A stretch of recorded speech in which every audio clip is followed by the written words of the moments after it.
بیا غزوه تبوک دی. نبی علیہ الصلوۃ والسلام هغه اعلان کوي چې راوړی څه.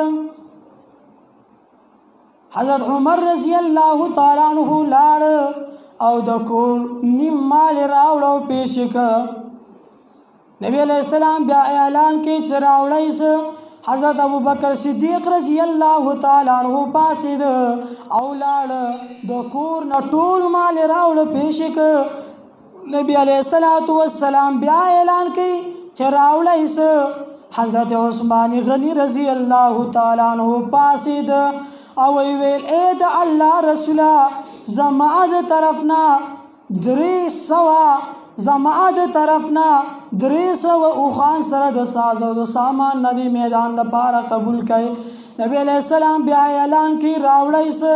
حضرت عثمان غنی رضی الله تعالی عنہ بیا پاسید او ویل اے د الله رسوله زما د طرفنا دی میدان د پاره 300 اوخان نور قبول کړي. نبی علیہ السلام بیا اعلان کی چې راوړی څه.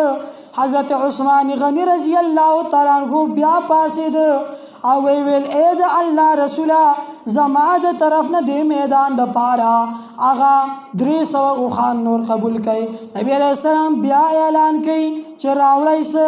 حضرت عثمان غنی رضی الله تعالی عنہ پاسید او ویل اے د الله رسوله زما د طرف نه دی میدان د پاره 100 اسونه نور قبول کړي. نبی علیہ السلام بیا اعلان کوي راوړی څه. حضرت عثمان غنی رضی الله تعالی عنہ یو دم نیغ پاسید او لاړ کورتا او د کور نه 10,000 دینار هغه راوړل پتیلای کې نبی علیہ السلام لای ورکړل.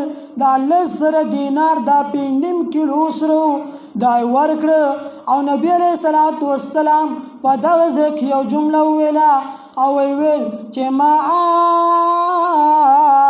زر عثمان ما عمل بعد اليوم. که حضرت عثمان د دین ورستو څه عمل اونکي نو هغه لا څه نقصان نشته څه کمی. او دویمه معنی دا ده چې که حضرت عثمان نه د دې نورستو د حضرت عثمان نه څه کمی وشي څه غلطي ترې نه وشي نو دغه غلطي دې صدقې ته څه نقصان دا نشي رسولی.